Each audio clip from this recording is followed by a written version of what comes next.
Hey, what's going on? JD here, and this is the Daily JD. Thanks for tuning in, guys. As always, remember, like, comment, subscribe, hit that bell button so you get notifications. And of course, if you don't get notifications from YouTube, please do check out my socials over there. I'm at Paint Inc. on Twitter. Of course, I tweet out every time that I do go live, as well as I'm Paint Inc. on Instagram, as well as Twitch. So thanks again for tuning in, guys. Appreciate it as always. Good to see we had some people in here. I don't know if you're still around, Cage, but thank you so much for tuning in.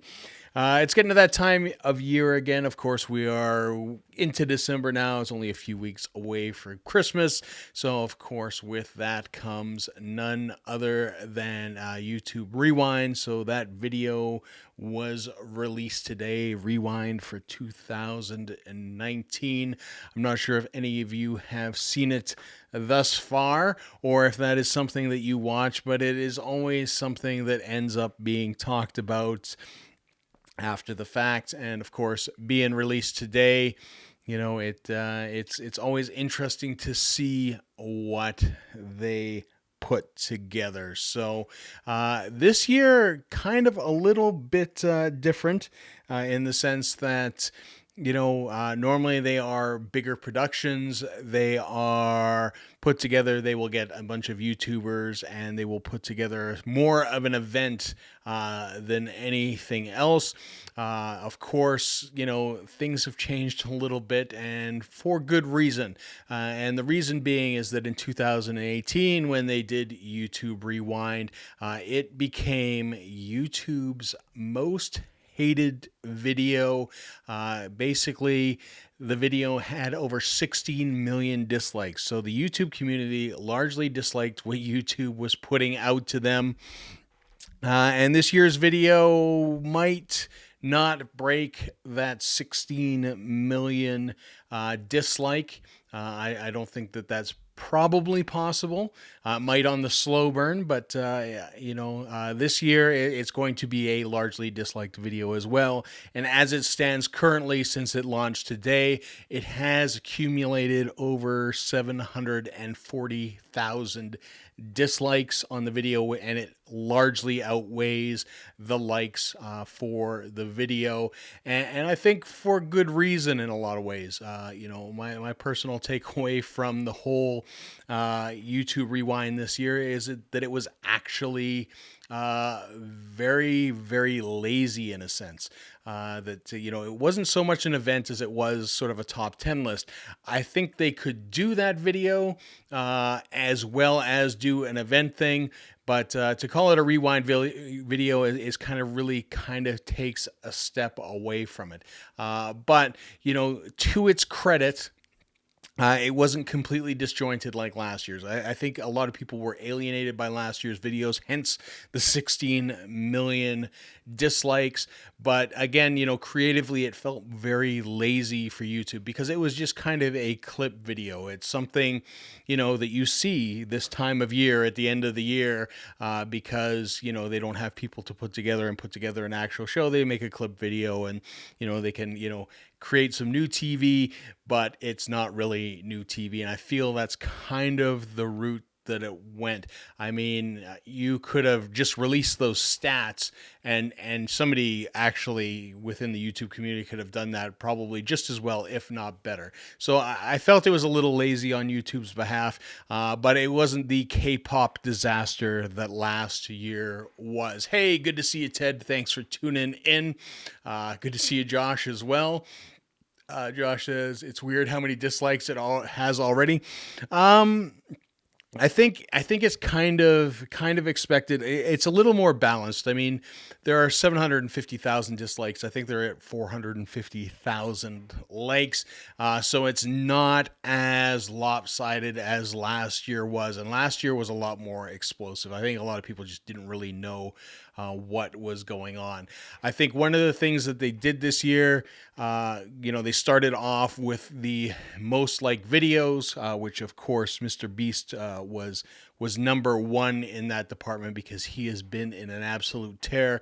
And then they move into the music videos, and for me, it lost me a little bit there because I always think that YouTube should be focused a lot more on the creators on the platform and not so much like the Vivo properties that are still essentially controlled by large music labels and will be able to produce, things like phenomenal videos because that's what they're doing, and they're putting millions of dollars in their productions and their videos. If they put that last, it would have been. I'm glad they didn't put it first, because I think if they had put those videos first and went through the music stuff, because they had things like Old Town Road, Bad Guy by Billie Eilish, I think that would have sunk it, because they were all, heavy hitter, big names in the music industry that most people know, as well as, Ariana Grande. So I think that would have, really kind of alienated a lot of YouTubers in itself, because that's not, I think, what the vast majority of YouTubers kind of want to see, and again, when they jumped into like videos, you had things like PewDiePie and Marzia's wedding, as well as, again, favorites like, Mr. Beast, and then there, Jeffree Star, and a whole bunch of other sort of A-list YouTubers in that list. And I think that's what the vast, and Shane Dawson, and so on. And I think that's what people want to see, is more of the people that, are self-creating and producing and produced, and work their way from the ground up, and not, just a heavily produced music video. Josh loved it. And again, the balance of likes to dislikes this year isn't so much. I think it will be more disliked, though, is my inkling, than it will be liked, because like I said, I think, in a lot of ways, it was really lazy. I think, a 15-year-old YouTuber that's really never made a video, knowing those stats, could have probably put a clip video together quite easily. And that's why, to me, it feels a little bit lazy. And the meme going on right now, of course, if you go check out the comments on the video, is that YouTube acknowledges the fact that they had the most disliked video in history, and they say, well, we listened to you and this is what we came up with. And a lot of people's response to that is, of course, making a meme out of it. So the comment is one giant meme. I'll have YouTube says this, and then something else. Josh says, also, have you seen the comment section for the video this year's as well? Just the same comment 1,000 times. Yeah, and again, that's kind of the meme thing. Like, the meme last year was obviously the whole K-pop thing. Which they let off with right off the hop. And there was some K-pop in there, wasn't like K-pop just disappeared, but it was still there. So yeah, I mean, it's an interesting thing. I'm curious what you guys think. Is the rewind video something that you enjoy? Is it something that you look forward to? Do you think it should be an event thing, or do you like the whole countdown thing? Should they just keep it as a countdown and just, go with this new format? Because part of me actually feels that after the disaster of 2018, that no matter what they do from this point forward is going to be, taken, very, very seriously. And I think, sometimes people just like to kind of stick it to YouTube every once in a while where they can. I'm actually surprised that I didn't see any Copa, comments in there along the lines of, hey, is this video, for kids, or is it for adults? Like, which one is it? Let us know. How'd you set it in the back end? Somebody being a little bit snide, but I didn't see anything like that. Like Josh indicated, it's about 1,000 comments of the same thing. So, and we got more YouTube news as well. And of course, as is tradition, if you do have any questions, by all means, throw it in the chat. Let me know what you want to talk about. We can definitely discuss some things. But just to be aware, there are some YouTube things coming that you should be aware of. Again, this is the time of the year that this typically happens, but YouTube has put us all on notice. And what they put it on notice for is that the purge is coming again. So they are going through, they are deleting spam accounts, inactive accounts. So creators may see a drop in their subscriber count which is traditionally what happens this time of year as well. I don't know how big or small that will be, but they're going to crack down. That started yesterday, so you may see the dip soon or later, and again, it depends on your channel. Sometimes these purges, if you're a larger channel, you can see a huge dip, like thousands of accounts, because I think at a certain point, when you get subscribers, it starts to just kind of build on itself. It just kind of continues to go. A lot of us that are small know the grind, and you'll gain one, lose two.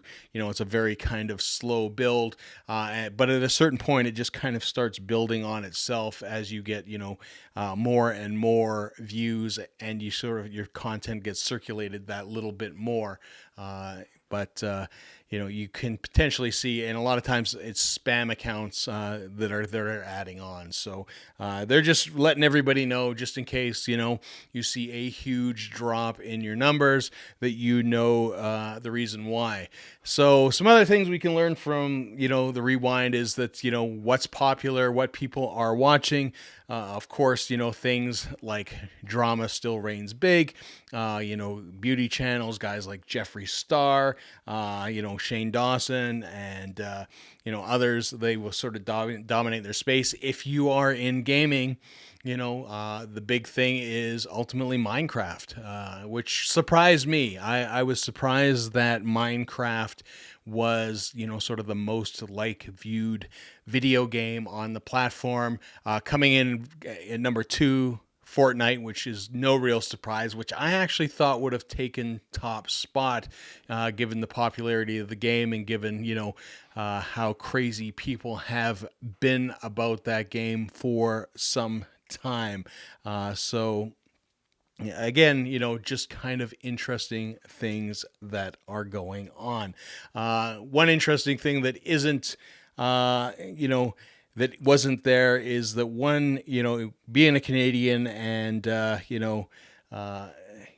liking Canadian creators, we do have a little guy by the name of Mason, who is actually trending, which is kind of cool. If you've ever watched the hockey mic ups, where they will put a mic on NHL players and they will film and record them all mic'd up on the ice, so you can hear what they're chit-chatting about, or the trash talking, or whatever the case may be.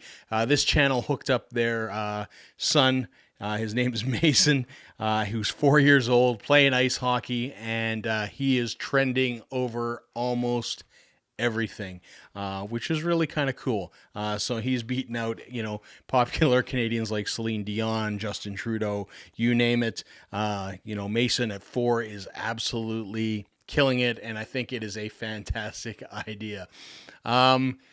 Josh says, well, most views was PewDiePie, and I guess he made Minecraft videos like crazy this year, so I guess that's sense. And yeah, I mean, PewDiePie is still sort of the reigning champ in those regards as well. I mean, that is the nice thing about the YouTube Rewind videos. You do get to see sort of what's popular and who's, up there and who's trending.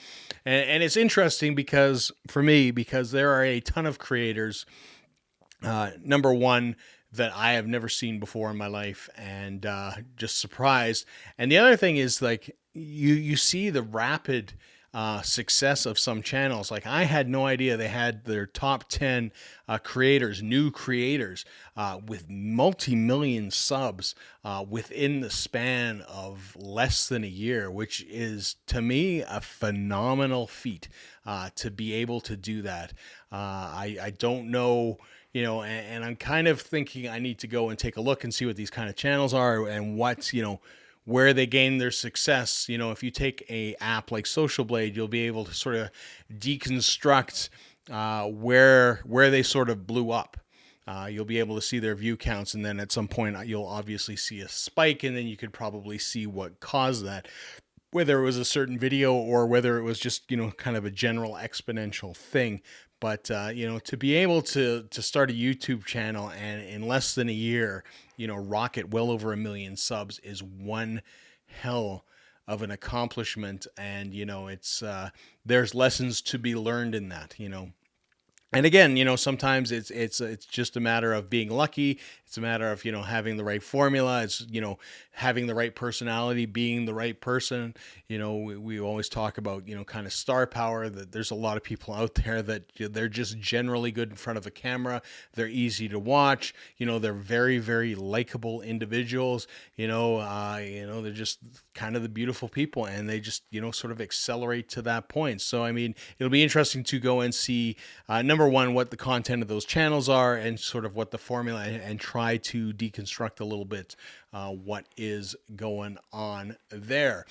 And Josh said, you talked about PewDiePie. We got some Bear the Destroyer in there. Thank you so much, Josh. Josh has those icons because he is a sponsor of the channel, which reminds me, I just want to thank our Patreon supporters, of course.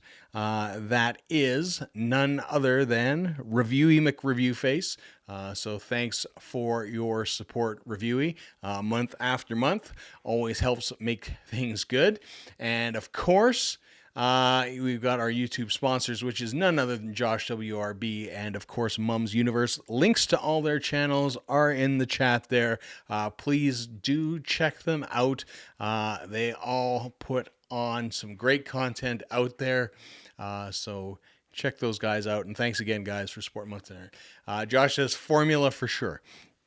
Yeah, it's there is definitely something in there that is going to help escalate those people. And I mean, those are the best examples I can think of. Looking at somebody who has had a rapid acceleration and what they have done or where it has launched is always a good thing to deconstruct. I mean, it's difficult to take somebody, for example, like PewDiePie, who is uber successful at this point, and try to deconstruct what he's done, because he has been on for so long that what he did or how he went about doing things, it just it's changes over time. Whereas somebody that has done something in 2019, you have a better chance of understanding what they have done. And again, there's things to learn, how they go about filming, potentially what the subject matter is might be a huge part of it.